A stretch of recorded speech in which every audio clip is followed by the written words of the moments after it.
Melihat kasus ini dari Ibu Nabila ini tidak bisa dipidana memang. Saya tidak ngerti Bareskrim ini, kenapa sih polisi suka sekali tersangkakan orang yang jadi korban.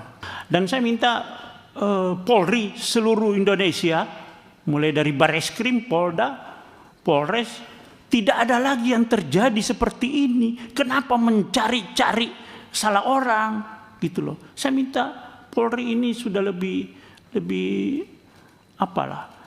adil lah di dalam melakukan langkah-langkah penyidikan. Ingat, di KUHP yang baru juga ada itu. Ketika penyidik melakukan suatu kesalahan, akan dilakukan sanksi, baik itu administrasi, etik maupun pidana.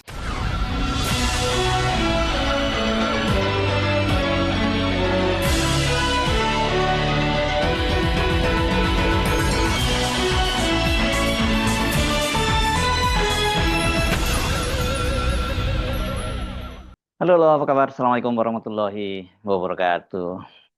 Dunia memang sedang terbalik-balik nih kalau kita lihat fenomenanya di Indonesia ya.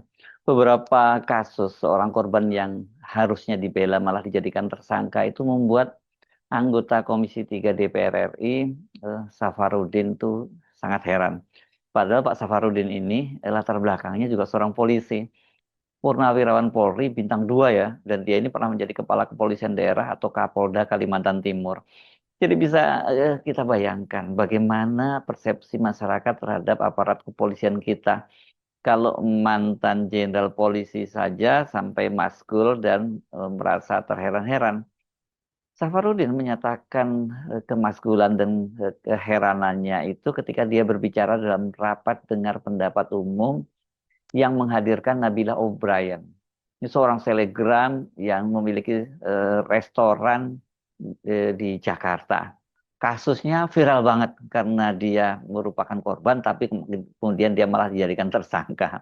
Melihat kasus ini dari Ibu Nabila ini tidak bisa dipidana memang. Saya tidak ngerti Bareskrim ini, kenapa sih polisi suka sekali tersangkakan orang yang jadi korban. Tapi syukur alhamdulillah tadi malam sudah ada kesepakatan yang disampaikan tadi kesimpulan itu pasal 36 KUHP harus diperhatikan itu. Kalaupun juga berdasarkan undang-undang ITE itu juga tidak bisa juga dipidana karena itu termasuk kepentingan umum di situ gitu, tidak bisa. Oleh karena itu saya sangat setuju bahwa kasus ini harus dihentikan, di SP3-kan kepada Ibu Nabila sebagai tersangka dalam kasus ini gitu. Saya minta kepada Bareskrim Polri segera meng-SP3-kan ini, tapi saya kira sudah ada tadi malam semuanya. Dan saya minta Polri seluruh Indonesia, mulai dari Bareskrim, Polda, Polres, tidak ada lagi yang terjadi seperti ini. Kenapa mencari-cari salah orang gitu loh. Saya minta Polri ini sudah lebih adil lah di dalam melakukan langkah-langkah penyidikan. Ingat, di KUHP yang baru juga ada itu. Ketika penyidik melakukan suatu kesalahan, akan dilakukan sanksi, baik itu administrasi, etik maupun pidana. Oleh karena itu harus betul-betul dibaca KUHP yang baru ini yang sudah berlaku dan betul-betul itu dipedomani dan dilaksanakan. Kasus ini, kasus Nabila O'Brien ini heboh sekali ya, dan seperti dikatakan oleh pengacaranya Goldi Natasha, kasus itu bermula saat seorang ZK dan ERS gitu disebutkan namanya. Ini suami istri itu datang ke restoran Nabila, ini disebutkan ZK ini adalah seorang gitaris gitu ya. Ini dia peristiwanya tahun 2025 sebenarnya, tanggal 19 September 2025, sudah menjelang tengah malam ini pukul 23.00 WIB, dan mereka pun memesan 14 menu makanan dan minuman. Selang beberapa waktu mereka komplain karena makanan yang dipesan tidak kunjung datang. Katanya ini kata Nabila karena pada waktu itu memang masih rame tamunya ya. Bahkan mereka ini kan nggak sabar terus kemudian masuk dapur seraya memaki-maki kepala staf dapur. Jadi ZK itu yang belakangan diketahui namanya Zendi itu ya melakukan tindakan intimidatif dengan menerobos ke area dapur yang merupakan area terbatas pelanggan. Terbatas itu berarti dilarang ya, apalagi memicu keributan. Berdasarkan rekaman CCTV, Zeni dan istrinya melakukan pemukulan terhadap lengan kanan kepala dapur resto. Namanya Abdul Hamid dan memukul pendingin chiller sambil melontarkan ucapan akan mengobrak-abrik resto. Tak hanya itu, pasangan suami istri itu juga mengucapkan kekerasan-kekerasan verbal lainnya. Setelah marah-marah, kedua orang ini, suami istri ini mengambil 11 bungkus makanan dan 3 minuman, kemudian pergi, nggak membayar itu. Staf Nabila mencoba mengejar untuk menagih pembayaran sekitar 530.000, namun mereka justru memberi ancaman. Ini memang terlihat semua nih detik-detik peristiwanya di CCTV. Staf kami Rahmat membawa mesin pencatatan data elektronik EDC untuk mengejar supaya mereka melakukan pembayaran, tapi ternyata tidak diindahkan. Nah, karena geram, Nabila itu kemudian mengunggah rekaman CCTV terkait perlakuan Zendi dan istrinya itu di akun media sosial pribadinya itu tanggal 20 September 2025 keesokan harinya, dan dia berharap agar tidak ada lagi pelaku usaha lain mengalami kejadian serupa dengan yang dialami. Memang nyesek ya, sudah makanannya nggak dibayar dan kemudian malah dia ini kemudian dilaporkan gitu ya. Kenapa dia dilaporkan? Dia tadi itu karena dia mengunggah itu tadi, mengunggah ke media sosial. Nah, padahal kuasa hukum Nabila itu pada menyatakan bahwa tanggal 24 September kliennya itu melayangkan somasi kepada Zendi dan istrinya dan menuntut permintaan maaf terbuka. Selain itu juga harus mengakui bahwa perbuatan mereka kurang terpuji. Tapi justru yang terjadi malah Zendi melayangkan somasi balik ke Nabila gitu ya. Dan dia itu malah menuntut balik Nabila itu 1 miliar rupiah karena dianggap mencemarkan nama baik dengan menyebarkan CCTV ke publik. Kata mereka ini, Zeka dan istrinya, Zendi dan istrinya, mereka tidak merasa tindakan Nabila mencoreng nama baik mereka. Apalagi katanya mereka sebenarnya sudah membayar itu, bahkan membayarnya sampai 2 kali. Tapi Nabila tidak pernah mendapat pemberitahuan bahwa ada pembayaran itu. Nah, prosesnya ini karena kemudian saling lapor ke polisi, Zendi dan istrinya dijadikan tersangka, tetapi yang mengejutkan Nabila itu juga dijadikan tersangka karena pencemaran nama baik. Jadi kedua-duanya kemudian jadi tersangka. Bukan hanya Safarudin yang heran, anggota fraksi Golkar, Rikwanto, yang ini juga sama-sama pensiunan polisi dan juga pernah menjadi Kapolda di Kalimantan Selatan kalau yang Pak Rikwanto ini. Jadi dia bintang 2 juga. Juga punya penilaian yang sama terhadap para juniornya ini, polisi-polisi sekarang ini. Ini perkara unik ya. Kalau dulu itu jelas praduga tak bersalah itu diterapkan kepada setiap orang yang dikenakan status tersangka atau dituduhkan ya, supaya hak-haknya masih pulih sebelum pengadilan memberikan keputusan dia dinyatakan bersalah dan mempunyai kekuatan hukum tetap. Jadi praduga tak bersalah itu mencakup hak-hak administratif ya. Pada intinya dia masih punya upaya-upaya hukum, didampingi pengacara, kemudian juga saya salah apa, saya harus diperiksa seperti apa, tuduhannya apa. Nah, kalau berkaitan dengan pemberitaan dia itu belum pantas dipersalahkan, kemudian dia berbalik pencemaran nama baik itu ya, yang menuduh dia bersalah melakukan suatu perbuatan. Ini presiden buruk bagi perkembangan hukum di Indonesia. Bayangkan ya. Jadi di kampung kita itu ada keamanan setempat. Keamanan setempat itu salah satunya adalah membuat jaringan CCTV di kompleks Bruna rumah pribadi. Nah, mereka pastinya ingin mengetahui apakah nanti ada pencurian di sini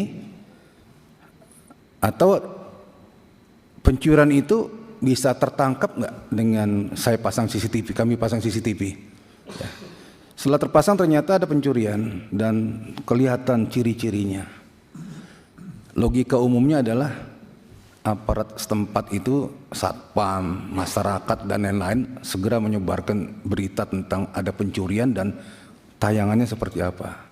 Dengan gerakan cepat mereka tutup sana, tutup sini, tutup situ, akhirnya tertangkap. Nah kemudian kalau mengacu kepada kasus ini, si maling bilang, loh saya kan belum ditetapkan pengadilan sebagai yang tersangka, yang dipersalahkan atau terdakwa yang dipersalahkan dan dikuatkan dengan putusan pengadilan. Jadi nggak boleh dong kamu tayang-tayangkan seperti itu. Ini analoginya ya. Jadi lucu jadinya. Apalagi di dunia digital sekarang ini yang luar biasa, setiap orang itu dalam kehidupan sehari-harinya bisa merekam dirinya sendiri maupun di lingkungannya menjadi sesuatu yang tidak bisa terbantahkan. Ya. Jadi tidak absolut itu yang praduga tak bersalah itu.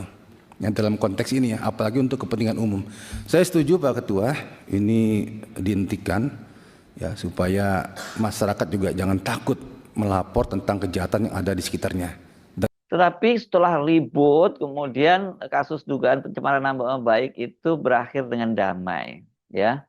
Dan kedua pihak sepakat mencabut laporan polisi masing-masing setelah menandatangani perjanjian perdamaian. Nah, Nabila sendiri juga menyatakan bahwa dia memang tidak ingin memperpanjang kasusnya itu. Beberapa waktu lalu, sebuah peristiwa yang mengguncang usaha kami dan juga mengguncang hati saya secara pribadi.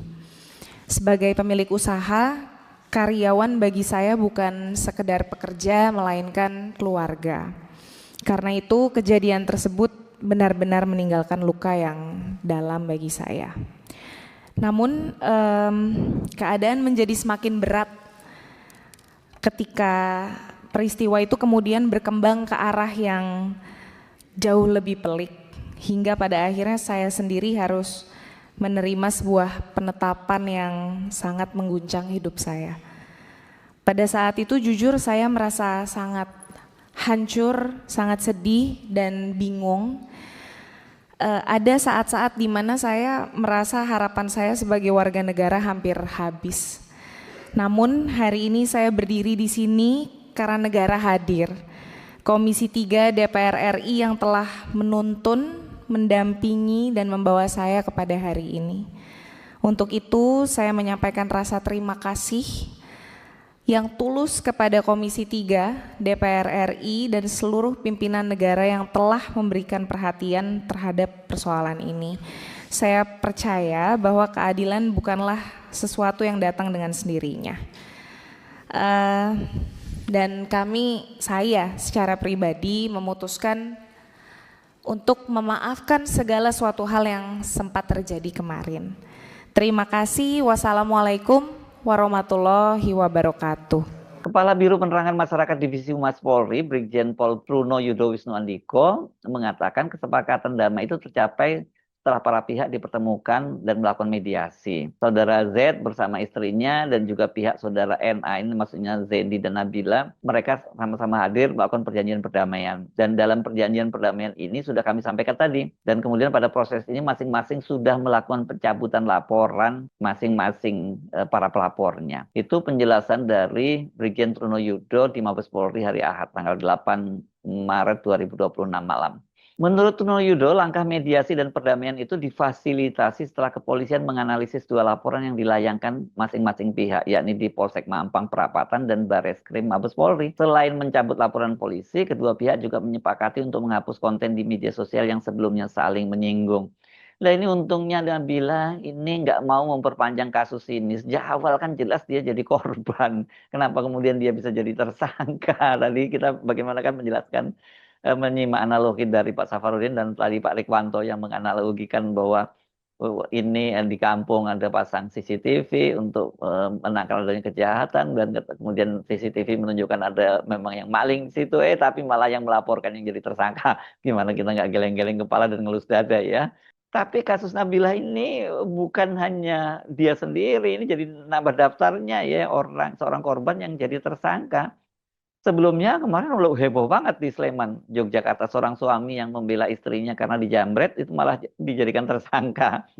Ini setelah pelaku penjamretan yang membawa barang istrinya itu melarikan diri pakai motor, tewas karena kecelakaan karena kendaraannya dipepet oleh sang suami. kasus ini yang kemudian jadi sangat heboh ya. Ini penjamretnya merasa, keluarga penjamret merasa suaminya menjadi korban ya, keluarganya menjadi korban dari sang suami yang membela istrinya itu. Jadilah kemudian jadi tersangka. Untungnya sekarang ini ada fenomena no viral no justice ya, yang kemudian ramai sekali netizen melakukan pembelaan terhadap sang suami ini ya.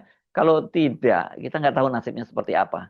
Betapa banyaknya orang-orang yang sudah jadi korban dizalimi pula. Sudah menjadi korban, malah kemudian dijadikan tersangka pula. Ini kacau betul. Saya Hasbunul Arif, sampai jumpa lagi. Wassalamualaikum warahmatullahi wabarakatuh.